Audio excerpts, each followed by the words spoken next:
Assalamualaikum warahmatullahi wabarakatuh. Nama saya Yunita Kotrunada. Saya dari PSIK 6B kelompok B1. Di sini saya akan menjelaskan cara pengkajian Esas, Ekok, dan Karnofsky. Pengkajian Esas adalah alat ukur yang sudah tervalidasi untuk menilai sejumlah gejala umum pada pasien. Tujuan dari pengkajian Esas ini adalah untuk membantu penilaian dalam 10 gejala umum pada pasien kanker atau paliatif. 10 gejala umum ini adalah nyeri, kelelahan, mual, depresi, cemas, kantuk, nafsu makan, kesejahteraan, sesak nafas, dan keluhan lain yang dirasa. Untuk pengukuran atau penilaian dalam pengkajian Esas ini menggunakan skala numerik dari skala 1 sampai 10. Untuk skala 0 itu tidak terdapat gejala atau tidak merasakan gejala. Kemudian skala 1 sampai 3 yaitu merasakan gejala tetapi belum mengganggu aktivitas fisik. Kemudian skala 4 sampai 6 yaitu merasakan gejala dan mulai mengganggu aktivitas fisik. Kemudian skala 7 sampai 10 yaitu gejala dirasakan sangat mengganggu aktivitas fisik atau gejala kemungkinan memburuk. Cara melakukan pengkajian Esas ini yaitu dengan menanyakan dari 10 gejala yang dirasakan pasien dan memberikan lingkaran pada grafik. Jadi grafiknya seperti ini. Kemudian kita tanyakan keluhan atau gejala umum pada pasien. Kemudian skalanya kita tulis di grafik ini. Kemudian diberi tanggal. Selanjutnya untuk aktivitas ekok, pengkajian ekok itu merupakan penilaian status fungsional pasien untuk mengetahui perkembangan penyakit pasien yang dapat mempengaruhi aktivitas pasien. Tujuannya adalah untuk mengetahui aktivitas fisik pasien. Untuk penilaian dan pengkajian ekok menggunakan 0 sampai 5. Jadi skor 0 itu masih sepenuhnya aktif tanpa hambatan untuk mengerjakan tugas dan pekerjaan sehari-hari. Kemudian skor 1 itu hambatan pada pekerjaan berat tetapi masih mampu mengerjakan pekerjaan rumah. Kemudian skor 2 yaitu hambatan banyak melakukan pekerjaan 50% untuk tidur dan hanya bisa mengurus dirinya sendiri. Kemudian skor 3 yaitu hanya mampu melakukan pekerjaan tertentu, lebih 50% tidur. Kemudian skor 4 yaitu total tidak beraktivitas, banyak di kursi atau tempat tidur. Kemudian skor 0 yaitu meninggal dunia. Kemudian untuk aktivitas fisik Karnofsky itu digunakan untuk memprediksi prognosis pasien dengan penyakit terminal. Untuk penilaian dalam pengkajian Karnofsky ini menggunakan skala presentasi dari 0 sampai 100%. Untuk skor 100% yaitu normal, tidak ada keluhan, tidak ada tanda-tanda penyakit. Kemudian 90% yaitu mampu melakukan aktivitas normal, beberapa gejala atau tanda penyakit. Kemudian 80% yaitu aktivitas normal dengan kesulitan, beberapa gejala atau tanda penyakit.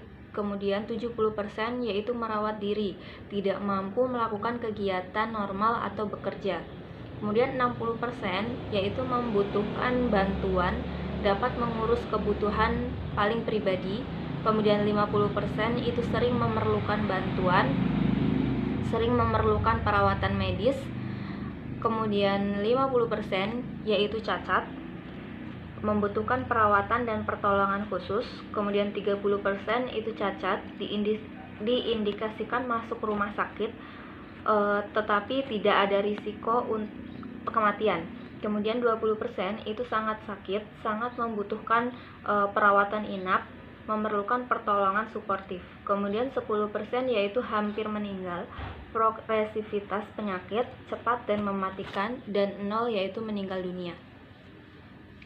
Di sini saya akan mempraktikkan bagaimana cara melakukan pengkajian ESAS pada pasien.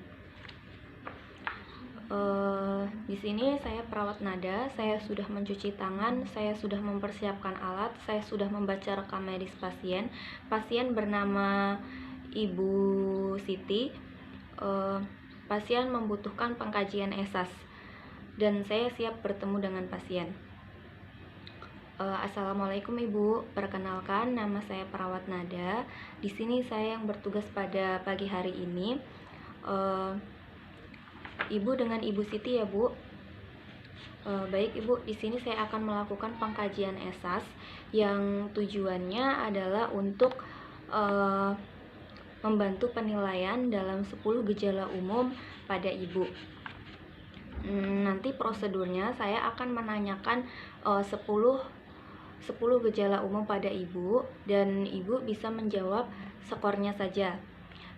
Jadi skala 0 itu Ibu tidak terdapat gejala atau tidak merasakan gejala. Kemudian skala 1 sampai 3 Ibu merasakan gejala tetapi belum mengganggu aktivitas fisik. Kemudian skala 4 sampai 6 itu Ibu merasakan gejala dan mulai mengganggu aktivitas fisik. Kemudian skala 7 sampai 10 Ibu merasakan gejala yang sangat mengganggu aktivitas fisik atau gejala kemungkinan memburuk. Baik Ibu, apakah Ibu sudah paham? Jika sudah paham, saya mulai untuk menanyakan 10 gejala ya Bu ya. Nanti Ibu bisa memberikan skor berapa yang Ibu rasakan. Ibu, apakah Ibu merasa nyeri? Skor berapa yang Ibu rasakan? Misalnya skor 3. Kemudian Ibu, apakah Ibu merasa kelelahan? Skor berapa yang Ibu rasakan? Skor 4. Ibu, apakah Ibu merasa mual? Skor berapa yang Ibu rasakan? Skor 6. Ibu, apakah Ibu merasa depresi atau sedih yang tidak berujung? Skor berapa yang Ibu rasakan? 3. Ibu, apakah Ibu merasa cemas? Skor berapa yang Ibu rasakan? 4. Ibu, apakah Ibu merasa mengantuk? Skor berapa yang Ibu rasakan? 4. Ibu, apakah Ibu merasakan nafsu makan yang berkurang? Skor berapa yang Ibu rasakan? Misal skor 3. Kemudian Ibu, apakah Ibu merasakan kesejahteraan? Skor berapa yang Ibu rasakan? Skor 3. Kemudian Ibu, apakah Ibu sesak nafas? Skor berapa yang Ibu rasakan? 4. Kemudian Ibu, apakah Ibu memiliki keluhan yang lain? Tidak. Baik Ibu, ini sudah selesai ya Bu. Nanti jika Ibu merasakan keluhan atau Ibu membutuhkan sesuatu, Ibu bisa panggil saya di ruang perawat. Apakah ada yang ingin ditanyakan lagi Bu? Tidak. Jika tidak ada, mari kita akhiri dengan membaca hamdalah. Alhamdulillahirabbil alamin. Sekian pengkajian contoh pengkajian ESAS. Wabillahi taufiq wal hidayah. Wassalamualaikum warahmatullahi wabarakatuh.